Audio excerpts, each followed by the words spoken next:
একটা কথা সবসময় মনে রাখবেন, ভগবান সবাইকে সব সুখ দেবে না। হয়তো অর্থ অনেক দিতে পারে, প্রাচুর্য অনেক দিতে পারে, প্রতিপত্তি ঐশ্বর্য দিতে পারে, কিন্তু হরি বৈমুখ যারা, ভগবানের প্রতি যাদের দৃষ্টি নাই, হরি বৈমুখ যারা, তাদের সব থাকলেও মনে শান্তি জীবনে থাকে না। যখনই আপনি হরি বৈমুখ হয়ে যাবেন, তখনই আপনার মন থেকে সবার আগে শান্তি বিদায় নেবে। এটা পয়সা দিয়ে কিনতে পাবেন। ঐশ্বর্য থাকতে পারে, অনেক সম্পত্তির মালিক হতে পারেন, ভগবান সব দিল, কিন্তু পরবর্তীতে ঐশ্বর্য ভোগ করবে কে? কোনো বংশধর নেই। খুব চিন্তা রাজা। হেমকান্তা মনে মনে ভাবছিলাম, আমাদের এত ঐশ্বর্য কি হবে? আগামী মাঘী পূর্ণিমা তিথিতে নর্মদা নদীর তীরে আমি করব দানব্রত যজ্ঞ। মন্ত্রে ঢাঁটরা দিয়ে দাও, এই যজ্ঞে যে যা চাইবে তাকে তাই দেওয়া হবে।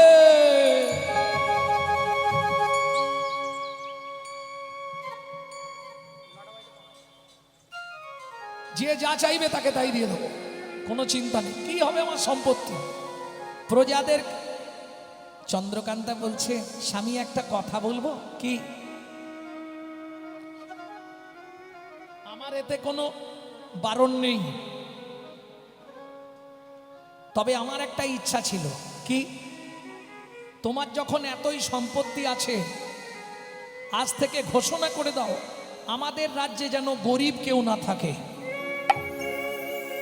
সবাইকে বড়লোক করে দেওয়া হোক। কি? যার মাটির বাড়ি আছে পাকা বাড়ি করে দেওয়া হবে। এখন যদি বলে অমুক তারিখে দান দেওয়া হবে, কিছু মনে করবেন না, যে মধ্যবিত্ত সেও সেদিন ভিখারি সাজবে। কি? পয়সা থাকলে আপনি হরিনাম করাতে পারবেন না, এটা জেনে রাখুন। কারণ বড় লোকেদের কলকাতার বুকে বহু কোটি কোটি টাকার মালিক ভিক্ষা দেবার ভয়ে গেটে লিখে রাখে, কুকুর হইতে সাবধান।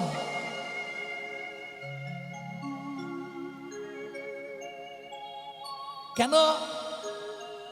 মহাজন বলছে, ভিখারি বৈষ্ণব তুমি দুঃখ পেও না, ও যে কাজ করে পয়সা রোজগার করে, ওর পয়সা কুকুরে খাওয়ার জন্য, সাধুগুরু বৈষ্ণবের সেবায় লাগার জন্য নয়।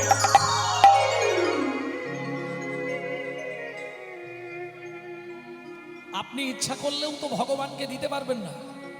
শাস্ত্র বলছে, পূর্ব পূর্ব জন্মের যদি এক লব সুকৃতি রয়, তবে তার গৃহে একদিন হরিনাম হয়। বুঝে নেওয়া গেল, পূর্ব জন্মের সুকৃতি ছিল বলে এখানে হরিনাম হচ্ছে, না থাকলে হতো না। পয়সা থাকলেই যে হরিনাম করাতে পারবেন, পারবেন না, মন থাকতে হবে। আপনারা নিশ্চয়ই এখানে এসে রাধা মাধবকে দর্শন করেছেন। বিগ্রহটা দেখলেই মন প্রাণ ভরে যাবে। দেখুন গিয়ে, আমি দেখে 5 মিনিট দাঁড়িয়ে গেছিলাম ওখানটায়। হ্যাঁ, মানে যে বিগ্রহটা প্রতিষ্ঠা করেছে বা যে যারা খরচা করে বসিয়েছে, তার মন আছে বাবু। অপূর্ব বিগ্রহ, বিগ্রহটার এত সুন্দর, আহা, চোখ ফেরানো দায়। চোখটা ফিরিয়ে আনা খুব কষ্টকর। এটা তো সবাই বুঝবে না, যার বাড়ি বিগ্রহ আছে সে বুঝবে। আমার মন্দিরে বিগ্রহ আছে তো, আমার গৃহে মন্দির আছে তো, যার ফলে বুঝবে।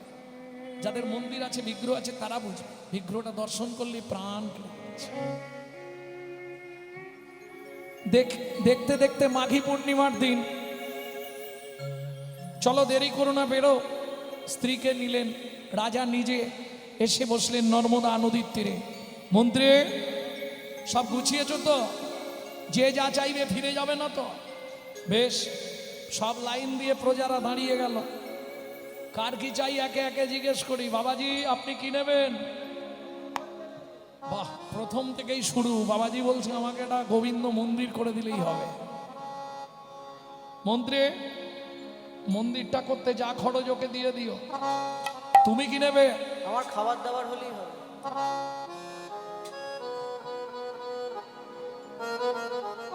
মন্ত্রী, সারা জীবন অন্য খাবারের কষ্ট হয়, সেই মতোকে অর্থ দিয়ে দাও। রতনলাল তোমার কি চাই? রাজামশাই আমাকে বস্ত্র দেবে।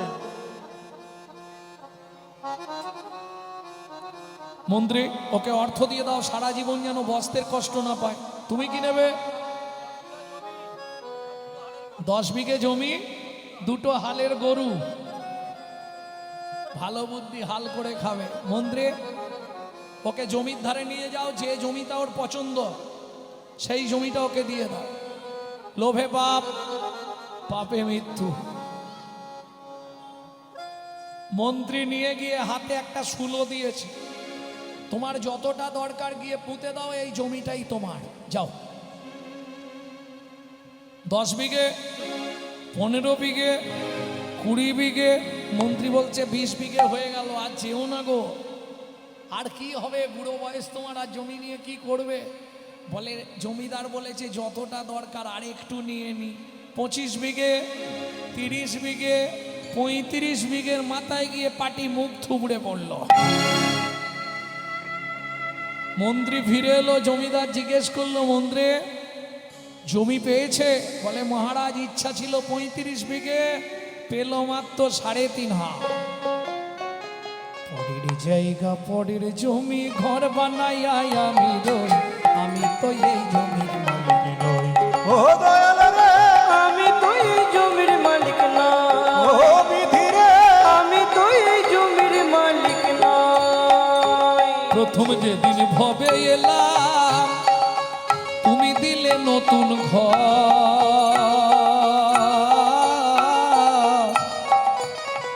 ও মায়েরা, আপনাদের কলকাতায় যদি কেউ থাকে জেনে নেবেন, যারা ভাড়াটিয়া ঘরে থাকে, মাসের 5 তারিখের মধ্যে ভাড়া না পেমেন্ট করলে হঠাৎ করে বাথরুমের জল বন্ধ করে দেয়, কারেন্ট অফ করে দেয়। বাবু লাইট জ্বলছে না, ভাড়া দিয়ে যাবেন, তবু লাইন ছাড়বো।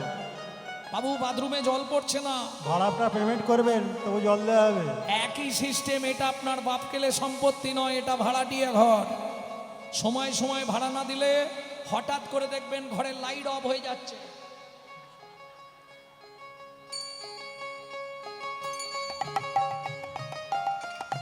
কোথাও কিছু নেই, বাথরুমের জল বন্ধ, পেট ফুলে জয় ঢাক। প্রথম যেদিন ভবে এলাম, তুমি দিলে নতুন ঘর।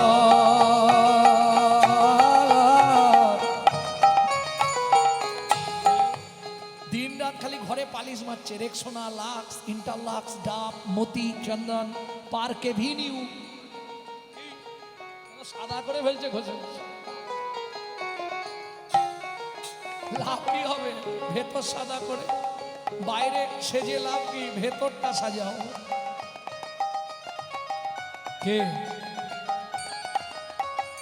ঘরের কথা ভাবতে ভাবতে, ঘরের কথা ভাবতে ভাবতে, ঘরের কথা ভাবতে ভাবতে, ঘরের কথা ভাবতে ভাবতে তোমায় করলাম আর তার কথা মনে নেই, যে ঘর দিয়েছিল তার কথা মনে নেই। এখন ঘর নিয়ে ব্যস্ত, ভালো করে সাজাতে হবে ঘরটাকে। কি হ্যাঁ? এখানে মাখতে হবে, ওখানে ঘষতে হবে, এখানে লাল দিতে হবে, এখানে কি সব লাগায়, আইলানা, মাস্কারা, সুন্দর করে সাজতে হবে। ঘর সাজানো হচ্ছে, অথচ ঘরটা যা তার সঙ্গে কোনো সম্পর্ক নেই। আচ্ছা মায়েরা, এত যে ঘর সাজাচ্ছেন, আপনার ঘরের দরজা দুটো কবে খুলেছিল একটু ডেটটা বলতে পারবেন? দাঁড়াও দাঁড়াও, বলতে পারবে? ঘরের দরজা কবে খুলেছে বলতে পারবে? কি হলো, পারবে না? চেষ্টা করো। আরে জন্মের তারিখটা বলতে পারবে না? জন্মের তারিখ বলতে পারবে, কিন্তু ঘরের দরজা কবে খুলেছে এটা বলতে পারবে। কেন?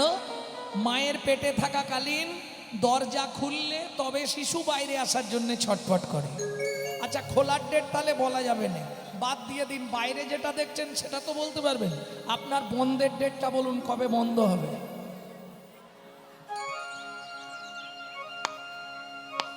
হবে বন্ধের ডেট? খোলার ডেট না হয় বাদ দিলাম, মায়ের পেটে ছিলাম দরজা খুলেছে, বলতে পারবো না। বন্ধের ডেটটা তো বলতে পারবো, দরজা কবে বন্ধ হবে বলতে পারবো না। কেন? আমার ঘরের চাবি তোমার হাতে, ঘরের চাবি তোমার হাতে, দয়াল ঘরের চাবি তোমার হাতে, দয়াল ঘরের চাবি তোমার হাতে। সে ভাবনা ভাবলাম কই, আমি তো এই জমির মালিক নই। ও দয়াল রে, আমি তো এই জমির নিতাই মালিক গৌর নই। হরি। আমি তো এই জমির মালিক নই। মন্ত্রী মহারাজ সবাই দান পেয়েছে তো? পেয়েছে মহারাজ। তাহলে এবার আমি দানব্রত যজ্ঞ শেষ করি। রাজা তুলসী পাতা আর গঙ্গার জল নিয়ে নর্মদা নদীর কিনারে দাঁড়িয়ে যেই না যজ্ঞ শেষ করতে যাবে, পাশ থেকে মন্ত্রী বলে উঠল, মহারাজ এত ভক্ত একবার জেনে নিন না কেউ বাকি আছে কিনা। বেশ, শোনো প্রজাগণ, সকাল থেকে যে নর্মদা নদীর তীরে দানব্রত জ্বলছে, যজ্ঞ চলছে, এইবার শেষ করে আমি জলবিন্দু গ্রহণ করব। তাই তার আগে একবার তোমাদের জানতে চাইছি, আর কি কেউ দান নিতে বাকি আছো? আমি আছি গো রাজু, আমি আছি গো, আমি এখনো বাকি আছি, বাকি আছি। বাকি আছি। কোথায় তুমি? তোমাকে তো দেখতে পাচ্ছি না। আসছি মহারাজ। মন্ত্রী, কে বলছে বাকি আছে? হেন কালে নারদ ঋষি দাঁড়ালো সম্মুখে আসি, কালে নারদ ঋষি দাঁড়ালো সম্মুখে আসি, কহিলেন মধুর বচন, কহিলেন মধুর বচন, আমি এখনো বাকি আছি, আমি এখনো বাকি আছি, রাজা আমি এখনো বাকি আছি, আমি এখনো বাকি আছি, তুমি আমায় দানে করো রাজা, আমি এখনো বাকি আছি, আমায় দান করো রাজা, তোমার দান গ্রহণের হরি হরি আমায় দান করো রাজা, গ্রহণের অভিলাষী, আমায় দান করো রাজা, আমি এখনো বাকি আছি। আমি এখনো বাকি আছি। নারদ মুনিকে দেখেই রাজা ক্রোধে অগ্নি প্রজ্বলিত, দূর হয়ে যা সম্মুখ হতে পেশনির কুমার, পেছনের কুমার, রাজা চন্দ্রকান্তে দান মাগো, কি সাধ্য তোমার? কি সাধু তোমার। মন্ত্রে মেলেচ্ছ চণ্ডাল জাতি পেশনির কুমারকে এই মুহূর্তে আমার সামনে থেকে দূর করে দাও। দাঁড়ান মহারাজ, আপনার মন্ত্রী ঢাঁডরা দিয়েছিল বলে আমি এসেছি, না হলে আসতাম না। সারাদিন ধরে আপনি এত বড় যজ্ঞ করলেন, দানব্রত যজ্ঞ, 80 মণ দুধে 1 ফোঁটা গোচনা দিলেন, সারাদিন যে দান করে যে পুণ্য সঞ্চার করেছিলেন, নিমিত্ত মাত্র কর্মের জন্য সেই পুণ্য পাপে পরিণত হলো। তোমার এত বড় স্পর্ধা, তুমি আমার মুখে, রাজা চন্দ্রকান্তের মুখের সামনে দাঁড়িয়ে এত বড় কথা। মন্ত্রী, একে মারতে মারতে বার করে দাও। দাঁড়ান মহারাজ।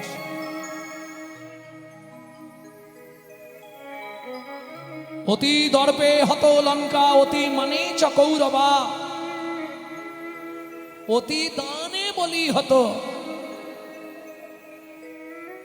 অতি অহংকার কোনোদিন ভালো নয়। অতি অহংকারী ছিল রাবণ, শেষ। অতি অহংকারী ছিল কৌরবরা, শেষ। অতিরিক্ত দান করতে গিয়ে বলি মহারাজ পাতালে। অতিরঞ্জিত কোনো কিছুই ভালো নয়।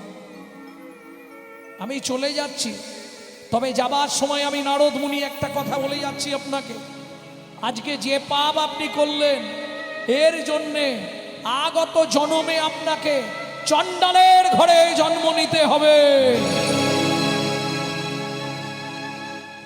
যেই না বলেছে ও মায়েরা,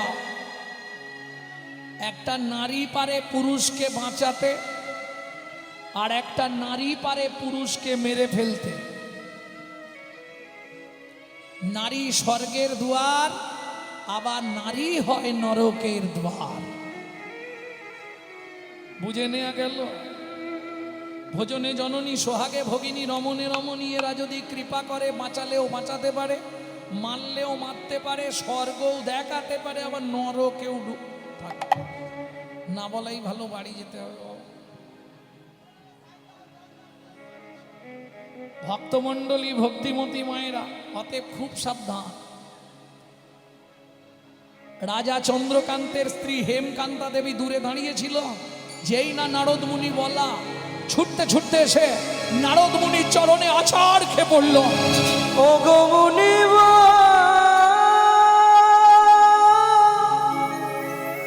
কি অভিশাপ তুমি দিলে, ক্ষমা করো।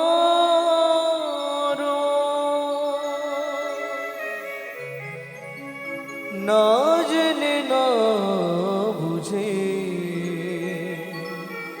আমার স্বামী তোমার চরণে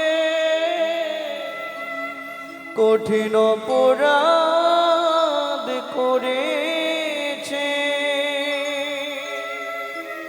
তুমি তো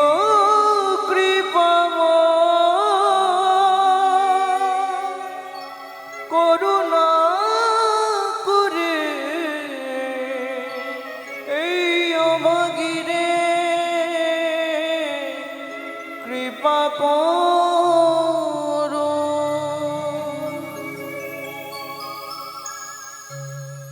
ওঠো মা, চরণ ছেড়ে ওঠো।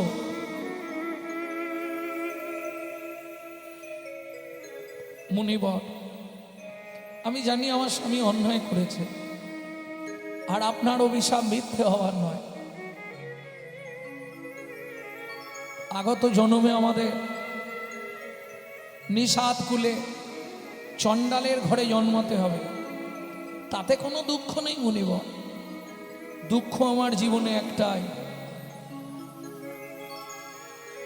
জানি না কোন পাপের কারণে এ জন্মে আমি সন্তানের মা হতে পারলাম না।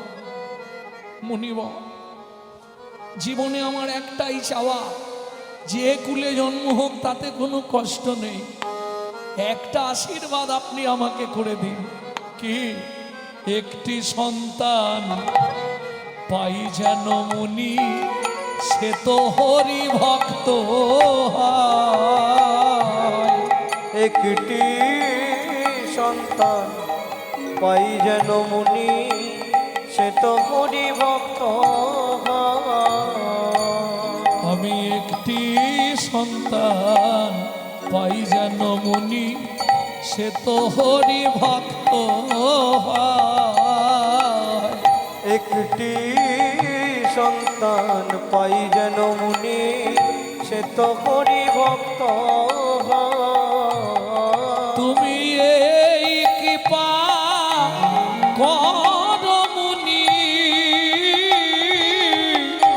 তুমি এই কৃপা করো মুনি, ত্রিভুবন করে যায় একটি সন্তান পাই যেন মুনি, সে তো হরি ভক্ত হয়। একটি সন্তান পাই যেন মুনি, সে তো হরি ভক্ত হয়।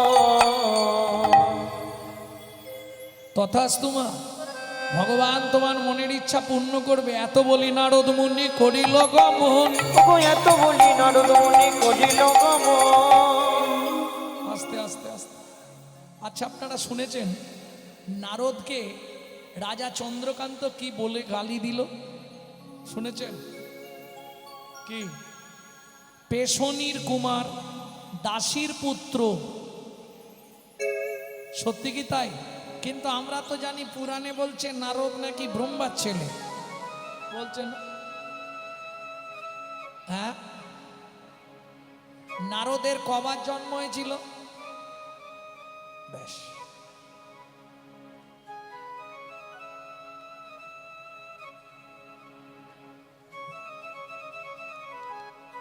ভক্তমণ্ডলী, ভক্তিমতী মায়েরা, আপনারা লোমর্ষ মুনির কথা শুনেছেন? লোমর্ষ মুনি, যার গোটা গায়ে লোম ভর্তি। লোমর্ষ মুনি মাথায় একটা পাতা চাপিয়ে, বৃষ্টি পড়ছে, তার মধ্যে বসে বসে ভজন করছে। ব্রহ্মা জিজ্ঞেস করছে, লোমর্ষ মুনি তুমি এইভাবে ভজন করছো কেন? বলে কদিন আর বাঁচবো, আর কি হবে, বুড়ো হয়ে গেছি, ভিজলেই বাকি আর শুকনো থাকলেই বাকি। বলছে মুনি তোমার বয়স কতদিন যেন? তোমার পরমায়ু কত যেন? কি কত? না, তোমার শরীরে যত লোম তত বৎসর তোমার পরমায়ু। গোটা গায়ে লোম ভর্তি তো, যার জন্য লোমর্ষ মুনি। সেই লোমর্ষ মুনি যখন নারায়ণ শিলাকে প্রতিষ্ঠা করলো গৃহে, একজন দাসী ছিল, নাম তার সৌবানী দেবী। ভালো করে শুনে নিন, খুব কম বয়সে বিধবা হয়ে গেছিল সৌবানী দেবী। লোমর্ষ মুনির মন্দিরে দাসীর কাজ করে। মন্দিরে দাসীর কাজ মানে বোঝেন তো? ওই মন্দির মুছে দেয়া, বাসন মেজে দেয়া, ভোগ রান্না করে দেওয়া। দেখতে দেখতে প্রায় 3 বছর হলো। লোমর্ষ মুনি বলছে, মা এতদিন তুমি আমার মন্দিরে আছো, কোনোদিন তো তুমি বেতনও চাও না, আর কিছুই নাও না, খাও দাও থাকো, ভাগবত শোনো, ঘর চলে যাও। তা তোমার কি কোনো কিছুর প্রয়োজন হয় না? সুযোগ যখন পেয়েছি আর ছাড়ছি না। দেবেন বাবা? বলো মা তুমি কি নেবে? যা চাইবো তাই দেবেন? নিশ্চয়ই দেবো, তবে চাইবার আগে মনে রেখো তুমি কিন্তু বিধবা। ঠিক আছে, তাই কাল আমি যখন নারায়ণকে স্নান করিয়ে, নারায়ণের চরণে তুলসী দান করে, নারায়ণের চরণ বাসি তুলসীগুলো নিয়ে বাইরে বেরোবো, সেই সুযোগে তুমি চেয়ে নিও, আমি দিয়ে দেবো। লোমর্ষ মুনি নারায়ণের সেবা করতে ঢুকলেন। সৌবানী দেবী ঠাকুর মন্দিরের বাইরেটা আঁচল পেতে বসে আছে। বেরোলেই চাইব। লোমর্ষ মুনি নারায়ণের সেবা পূজা সেরে ওই বাসি তুলসী পাতা দুটো হাতে নিয়ে বেরোচ্ছিল, সেই সুযোগে সৌবানী দেবী চেয়ে ফেললো, বাবা বলো মা আপনি যে দেবেন বলেছিলেন? হ্যাঁ, কি নেবে তুমি? অন্য কিছু চাইবো না, আমার একটা সন্তান চাই। স্তব্ধ হও বালিক, তোমার এত বড় স্পর্ধা, তোমাকে আগেই বলেছিলাম তুমি বিধবা।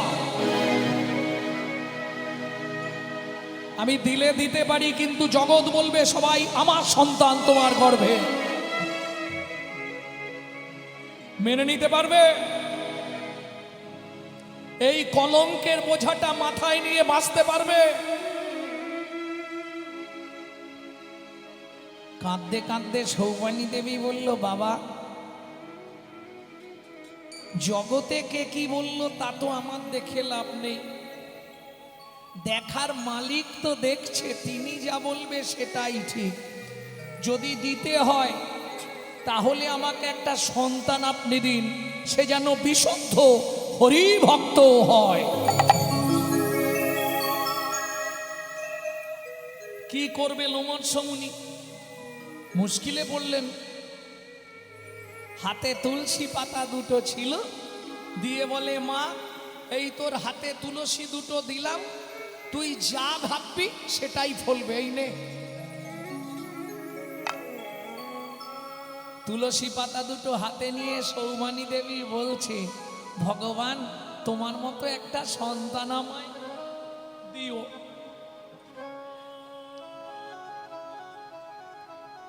পাতা গেল মায়ের পেটে, মা হলো গর্ভবতী। বুঝে নিলেন?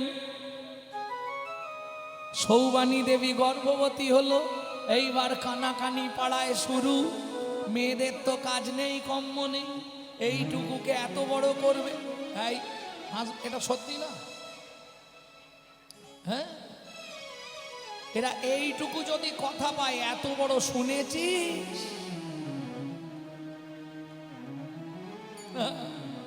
বিধবার বাচ্চা হবে দেখ। কিন্তু মাথায় রেখো, হিংসা নিন্দা উলুর বেড়া, পরচর্চার বাঁধন ঘেরা। হিংসা নিন্দা উলুর বেড়া, পরচর্চার বাঁধন ঘেরা। আগে জিজ্ঞেস করে নি, উলু গাছ চেনো? খুব চেনে। চেনো? উলু গাছের কাজ কি? দাঁড়াও দেখি কি বলে। আমার কিন্তু জমি টমি নেই, আমি চিনি না, হয়তো তোমরা ভালো চিনবে। এই উলু গাছ কিরকম গো? কি করে? সরু সরু ঘাস, হ্যাঁ, তার এটা কি কাজটা কি?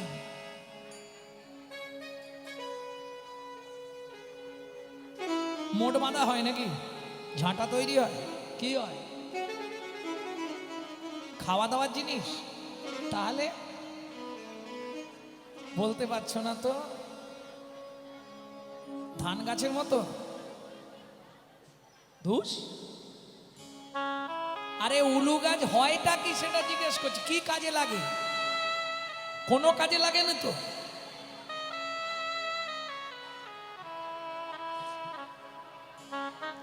এই উলু গাছের সৃষ্টি কোথা থেকে জানো? তাহলে কি জানলে জীবন?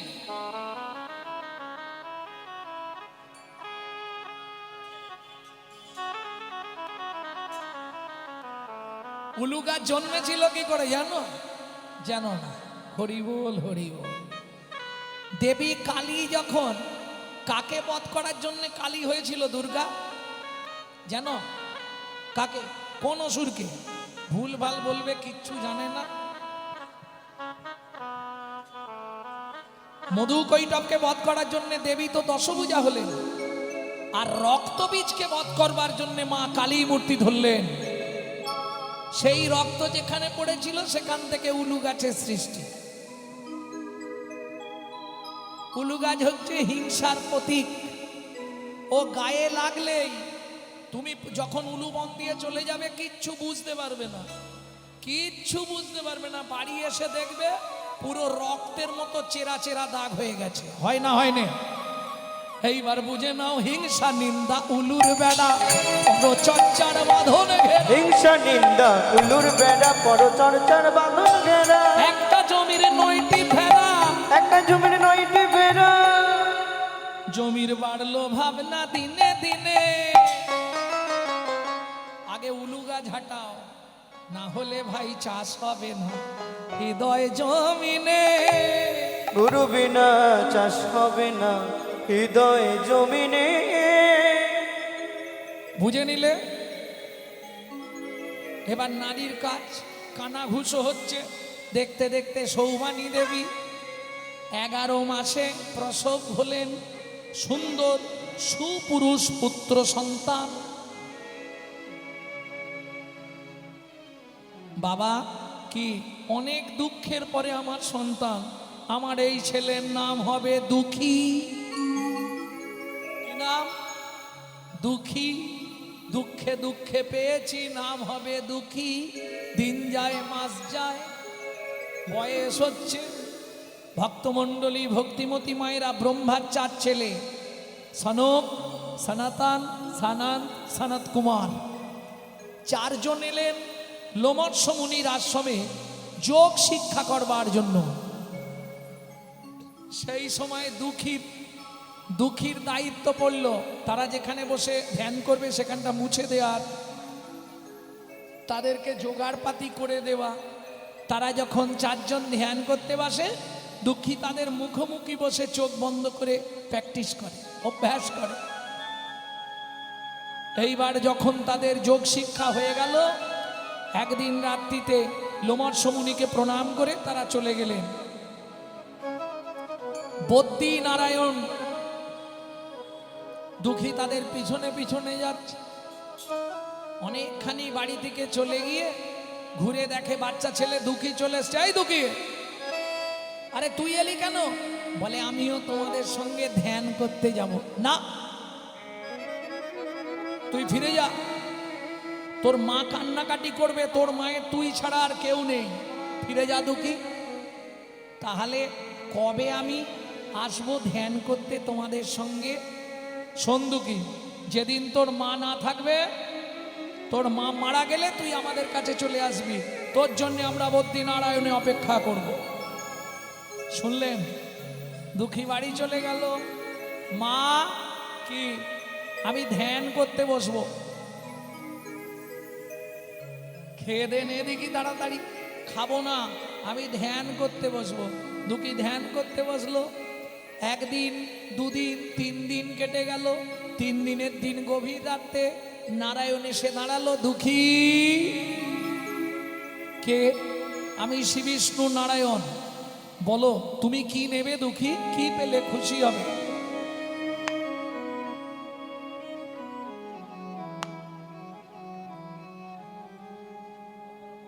কি হলো, চুপ কেন?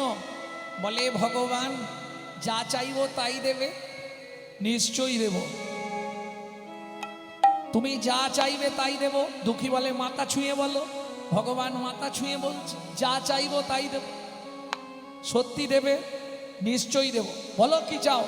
দুঃখী বলে একবার যখন দেবে ভালো করে ভেবে নি, দিতে পারবে তো? কি? আমার মায়ের মৃত্যু দাও গো হরি, মায়ের মৃত্যু দাও।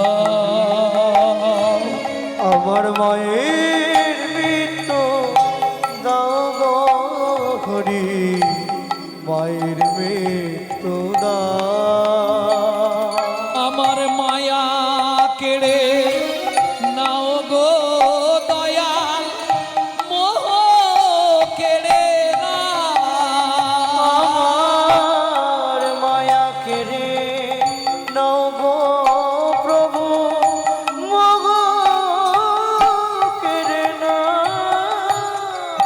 মায়ের মৃত্যু দাও গো প্রভু, মায়ের মৃত্যু দাও।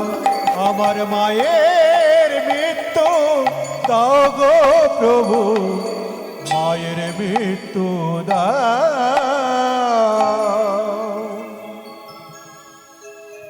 চমকে উঠল শ্রী বিষ্ণু নারায়ণ। দুঃখী, সারা পৃথিবীতে এরকম মানুষ আমার জীবনে প্রথম দেখলাম। দুঃখী, ওরে যে মা তোকে পাওয়ার জন্য এত সাধনা করলো, যে মা তোর জন্য লোমর্ষ মুনির কাছে এত কাঁদলো, যে মা তোর জন্য নারায়ণের চরণে এত কাঁদলো, দুঃখী তুই মানুষ, তুই সেই মায়ের মৃত্যু চাইলে? ভক্তমণ্ডলী, ভক্তিমতী মায়েরা, একজন হাত তুলে বলুন পৃথিবীতে এমন কোন ছেলের নাম শুনেছেন যে ভগবানের কাছে সাধনা করছে আমার মায়ের মৃত্যু দাও?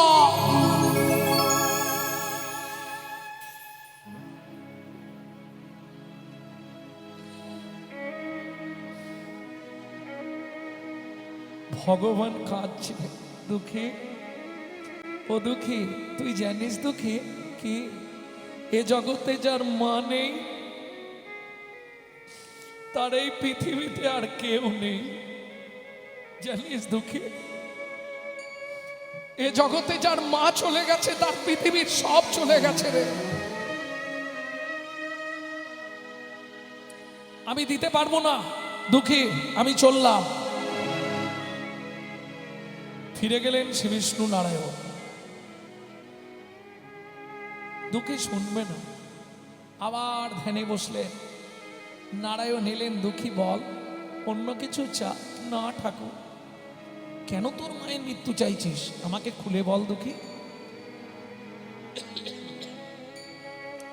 শুনবে ঠাকুর? আমি না আমার মাকে খুব ভালোবাসি। মা যদি বেঁচে থাকে আমি কোনোদিন সাধনার পথে ভজনের পথে যেতে পারবো না। ও ভগবান, মা যদি মরে যায় তাহলে আমার আর পথে কোনো বাধা থাকবে না। আমি বদ্রীনারায়ণে গিয়ে তাদের সঙ্গে মিলিত হয়ে সাধন ভজন করব, মনে খুব ইচ্ছা।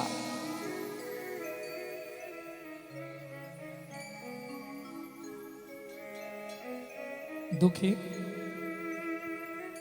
অন্য কিচ্ছু চাইবি না? না, আমি তো বললাম মায়া কেড়ে নাও গো হরি, আমার মোহ কেড়ে না। আমার মায়া কেড়ে নাও গো হরি, মোহ কেড়ে না। আমার মায়ের মৃত্যু দাও গো হরি, মায়ের মৃত্যু দাও, আমার মায়ের মৃত্যু দাও গো হরি, মায়ের মৃত্যু দাও।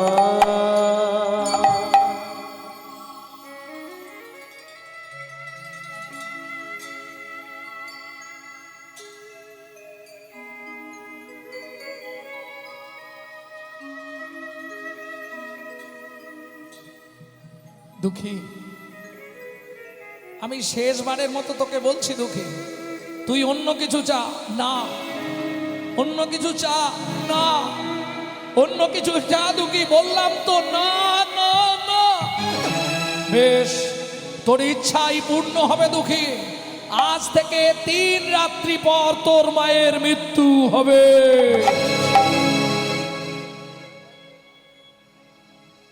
আশীর্বাদে করি হরি, চলিলে নতরা করি। আশীর্বাদ করি হরি, চলিলে নতরা করি। একে একে দিন কেটে যায়, একে একে দিন কেটে যায়। 3 দিনের দিন সকালবেলা দুঃখী মাকে বলছে, মা, ও মা, আজকে তুমি আমাকে খাইয়ে দেবে মা? কেন রে দুঃখী? আমি একটা ভুল করে ফেলেছি জানো মা। কি কি ভুল করেছিস দুঃখী? ওটা তোমায় বলা যাবে না। সেই ভুলের জন্যই আমি দিনরাত কাঁদছি। ভগবান তো চাইতে বলেছিল, তো আমি চেয়ে ফেলেছি, কিন্তু বুঝতে পারিনি জানো মা এত কষ্ট হবে। ভগবানকে বলছি আমার বরটার দরকার নেই, তুমি ক্যান্সেল করে দাও। ভগবান তো আর শুনবে না, দিয়েছে যখন নিতেই হবে। 3 দিনের দিন সন্ধ্যাবেলায় দুঃখী মায়ের পাশে শুয়ে আছে, সারা রাত ঘুম নেই চোখে। আজ 3 দিন বারবার উঠে দেখছে, মা কি হলো তো? ও না, ঠিক আছে, আবার ঘুরে শোয়। আবার রাত হয়, মাকে ডাকে, মা কি? ও ঠিক আছে। কি ঠিক আছে? খালি মা মা করছিস, কি হয়েছে তোর বলতো? ভগবান যা বলেছে দুঃখী শোনা তো ভুল হয়েছে। ভগবান বলেছে 3 রাত পর। 3 রাতের মধ্যে তো বলেন, 3 রাত পর। এইবার 4 দিনের দিন রাত্রিতে দুঃখী ঠিক ওই একইভাবে আছে মা মা। ঠিক ভোরের দিকে দুঃখীর ঘুম ধরে গেছে, বাচ্চা ছেলে তো আর থাকতে পারছে না, ঘুম চোখে এসে গেছে, ঘুমিয়ে গেছে। চিৎকার করে উঠল সৌবানী দেবী, দুঃখী চেয়ে দেখ বাবা, আমার পায়ে কি একটা কামড়ালো। বিষধর সর্প ছোবল দিয়ে বিছানা থেকে নেমে যাচ্ছে কালকে উঠে সারা শরীরটা সৌবানী দেবীর নীল হয়ে গেল। দুঃখী ছুটে গেল কার কাছে? লোমর্ষ মুনির কাছে। মুনিবর সর্বনাশ হয়ে গেছে। মুনিবর ছুটে এলো লোমর্ষ মুনি। কি হয়েছে দুঃখী? মা মারা গেছে সর্পদংশন করে। হ্যাঁ মুনিবর, মা মারা গেল সর্পদর্শন করে। তোর লজ্জা করে না? চোখের জলটা মোছ। তোর মতো পুত্রের চোখের জল ফেলা ঠিক নয়। কেন মুনিবর? আমি ধ্যান যোগে সব জেনেছি। ভগবান তোকে বর দিতে চেয়েছিল। ছি ছি ছি দুঃখী, তুই ভগবানের কাছে মায়ের মৃত্যু চাইলি। যে মা তোকে পাবার জন্য এত কষ্ট করলো, এত দুঃখ পেল, এত যন্ত্রণা সইল। মুনিবর, আমি অন্যায় করে ফেলেছি মুনিবর।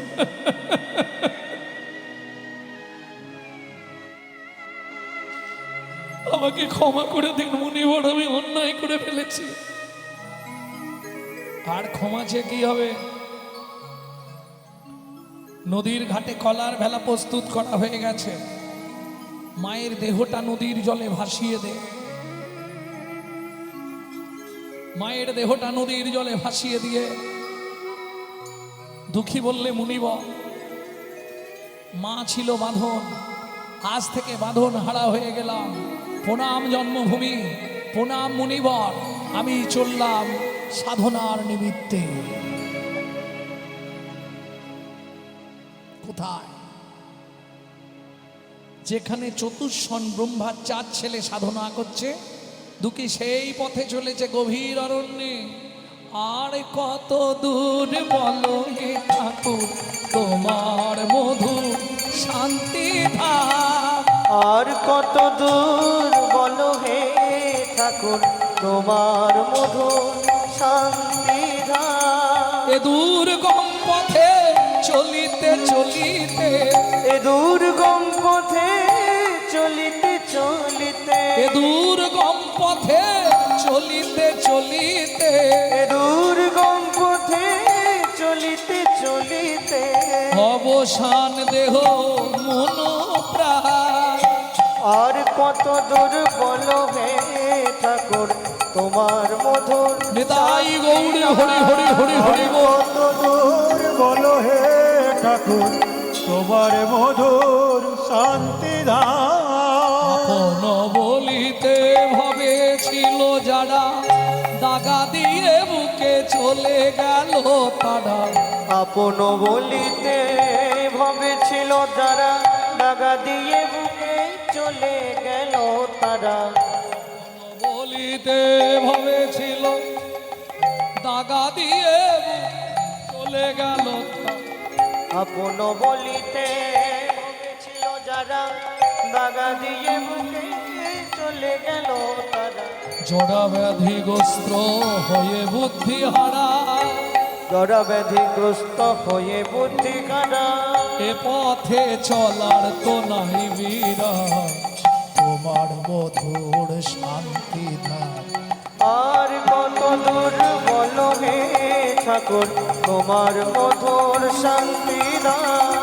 আর কত দূর বলো হে ঠাকুর তোমার মধুর শান্তি ধাম।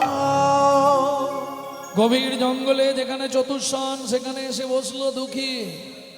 দুঃখীকে সাধন ভজনের শিক্ষা দিয়ে চতুষ্ষণ সেখান থেকে বিদায় নিল। 12,000 বৎসর সাধনা করল। ওই ছোট্ট ছেলে দুঃখী সারা গায়ে গোপ দাড়ি হয়ে, মাথায় বড় বড় চুল হয়ে গেল।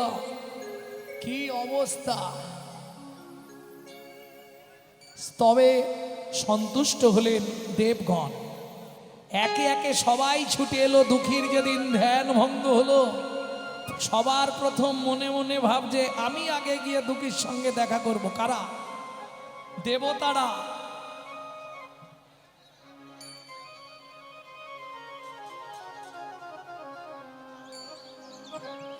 সবার প্রথম চললেন কে? সৃষ্টিকর্তা। কে তিনি? ব্রহ্মা। সবার আগে এসে দাঁড়ালেন ব্রহ্মা। দুঃখী ব্রহ্মর্ষি দেব, আপনি আমার কাছে এসেছে কি এমনি? তোমার সাধনা আমাকে টেনে এনেছে দুঃখী। আজ থেকে আমি তোমার কাছে ঋণী হয়ে গেলাম।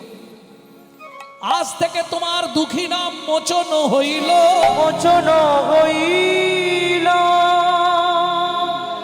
আমি তোমার নতুন নাম দিচ্ছি, নারদ বলি তব নাম বিধিত হইল। বিদিত হইল। এই নাও আমার হাতের কুমণ্ডল। ব্রহ্মা দিলেন কুমণ্ডল।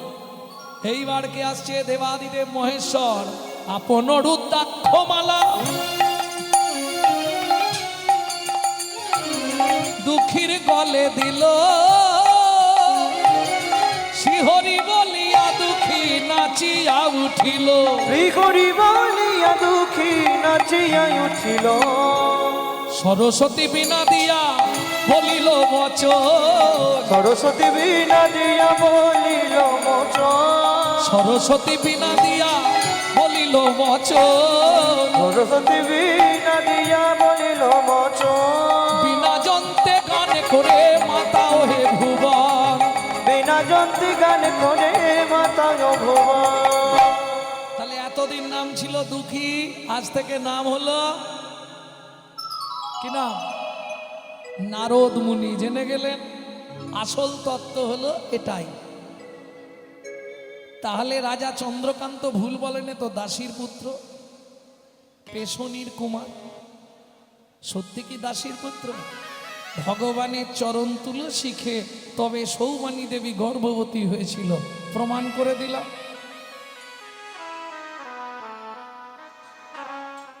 যাই হোক, নারদ মুনি মনে মনে কষ্ট পেলেন। কেন?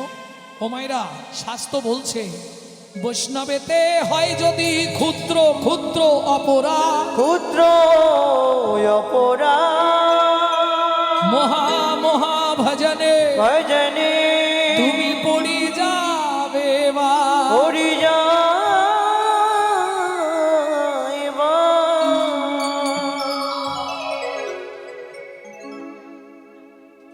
নারদের অভিশাপ এতদিনে পূরণ হলো। রাজা চন্দ্রকান্ত আর হেমকান্তা দেবী মারা গেলেন। এলো তেতা যুগ। জন্ম নিলেন কোথায়? দুইজনেই জন্মালেন, আবার সংসার করলেন। ও মাইরা, স্বামী স্ত্রী একসঙ্গে 7টা জনম থাকা যায়, জানেন? এ তত্ত্বটা বললে অসুবিধে আছে না, এটা বলা যাবে না। আজকে অনেক ইউটিউব আছে, হ্যাঁ, এরা ছড়িয়ে দেবে যে এটা গোপন কথা, পরে তোমার কানে কানে বলে দেব। স্বামী স্ত্রী একসঙ্গে 7টা জনম থাকতে পারবে। কি করলে? বলবো, পারবে না, শুধু শুধু শুনতে চাইছো। বলবো, 21 বছর নির্জলা একাদশী ব্রত করতে হবে। ব্যাস। বলে বৈষ্ণব হইতে মোর মনে ছিল সাত, 3 শ্লোক পড়ে হয়ে গেলাম। গেলাম বাদ।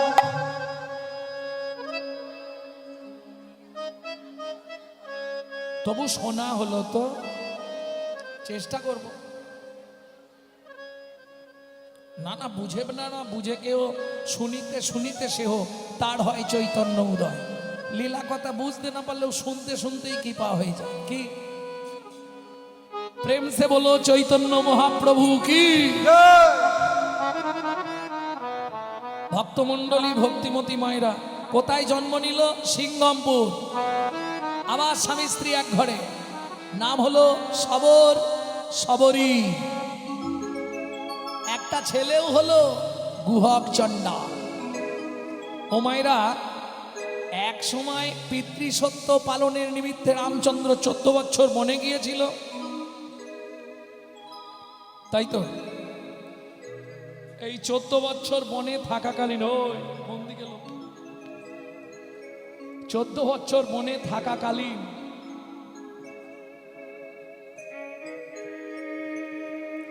ভক্তমণ্ডলী, ভক্তিমতী মায়েরা, কার আদেশে বনে গেছিল রামচন্দ্র? পিতৃসত্য পালনের নিমিত্তে, তাই তো? 14 বছর বনে।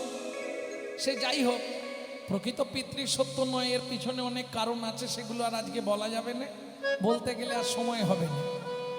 এই 14 বছর বনে থাকাকালীন একদিন রামচন্দ্র গভীর জঙ্গলে পড়লেন, যেখানে প্রচন্ড পিপাসার্থ। কেউ আছো একটু জল দেবে? সবরী মায়ের ছোট্ট ছেলে গুহক কচু পাতা ছিঁড়ে ওই চোখের জল বার করছে। কেন? এই যে ও লোকটা, এখানে জল কেউ তোমায় দেবে না, এখানে কোনো জল নেই, দাঁড়াও আমি দেখছি। কচু পাতাটা চোখের তলায় ধরেছে আর হাত দিয়ে চোখে রগড়া দিচ্ছে, জল বার করছে। রামচরণ সুখ ভজমন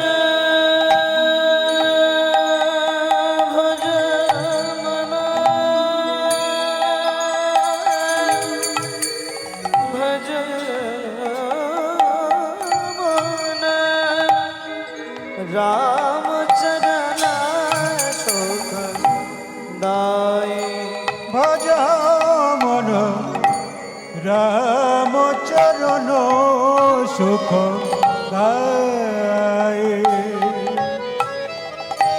जाको चरणन में पासन उतार, जाको चरणन में पासन उतार। माधव तरनी स्वरणकारी, राम चरण सुख पाय।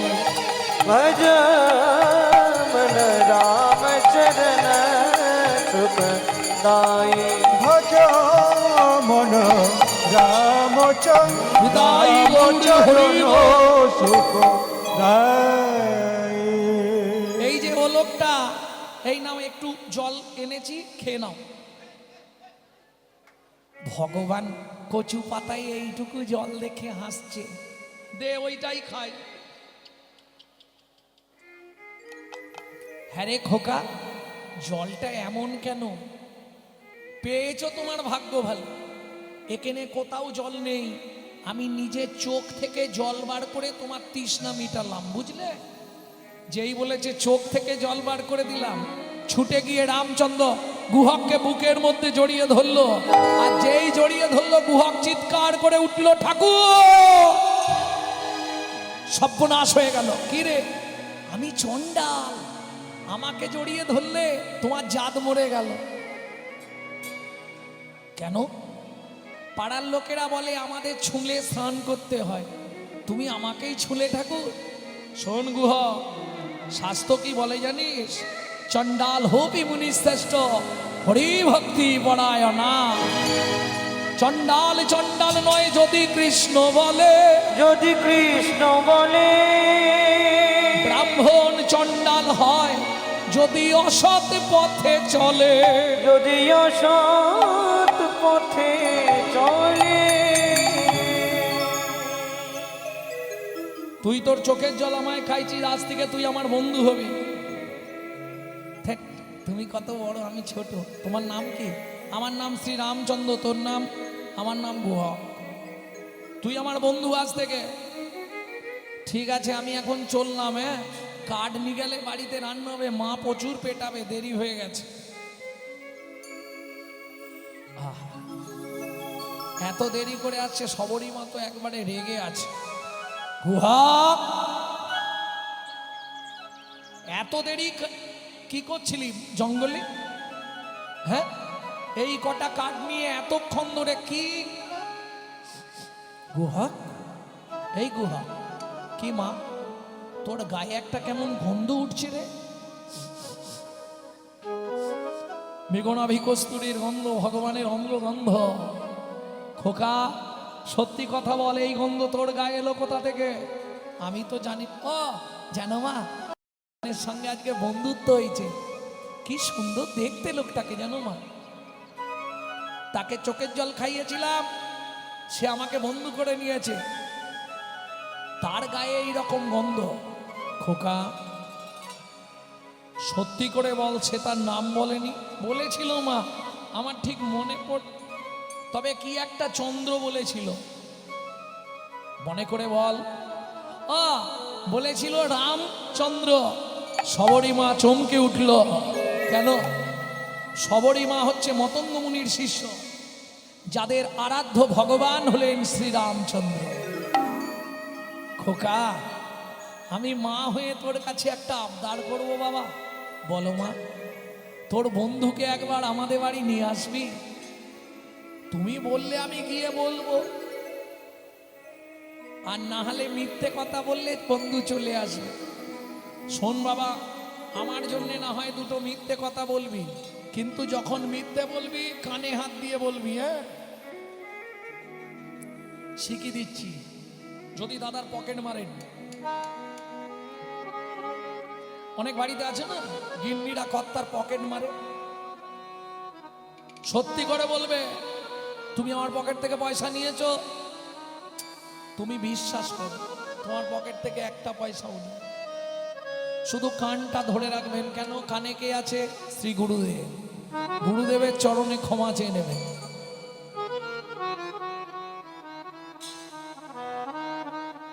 ভক্তমণ্ডলী, ভক্তিমতী মায়েরা, গুহাক পরের দিন খেলতে গেছে। ঠিক সন্ধ্যা নেমে আসছে। গুহাক মনে মনে ভাবছে যদি চুপ করে বসে থাকি তাহলে বন্ধু চলে যাবে। বসে বসে গান গাই, বন্ধু ঠিক দাঁড়িয়ে পড়ে। যে গানটি শোনাবো, এই গানটি গাইতে যদিও আমার খুব কষ্ট হয় এখনো, কারণ যারা আমাকে বহুদিন ধরে দেখছেন দক্ষিণ 24 পরগনায়, না হলেও আজ 30-32 বছর, তা এখনকার শ্রীমূর্তি দেখে নিশ্চয়ই বুঝতে পারছেন গত জ্যৈষ্ঠীতে মা অপ্রকট হলেন। ঠিক মরার কিছুদিন আগে এই গানটি মা আমায় শিখিয়ে গেল। সেই গানটি আজকে আপনাদের শোনাবো। লুকিয়ে তোমায় রাখবো ঠাকুর, আমার হিয়া মাঝে। লুকিয়ে তোমার রাখবো ঠাকুর, আমার হিয়া মাঝে। লুকিয়ে তোমার আমি মনে মনে তোমার পূজা, আমি মনে মনে তোমার পূজা, আমি মনে মনে তোমার পূজা, আমি মনে মনে তোমার পূজা করব সকল সাজে।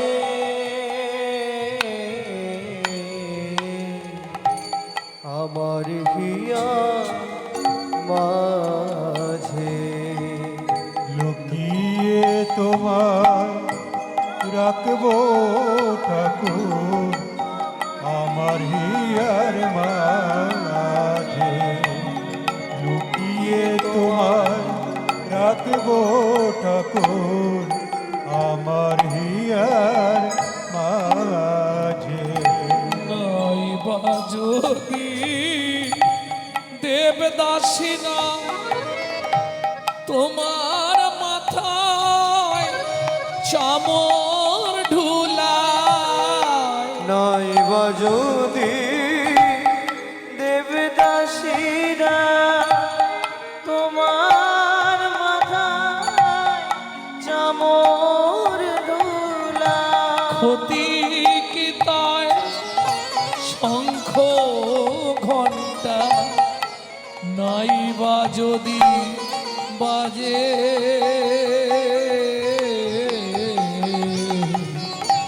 আমার হিয়া মাঝে।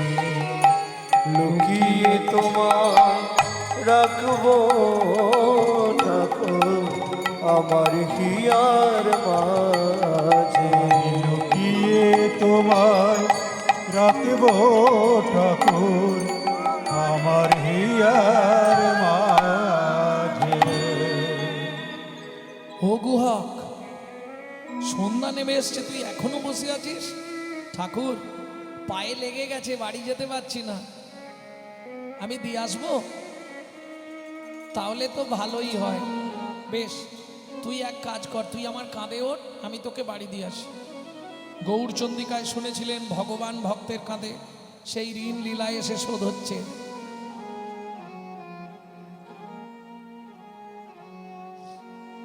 উঠবো কি করে? তুমি তো অনেক উঁচু।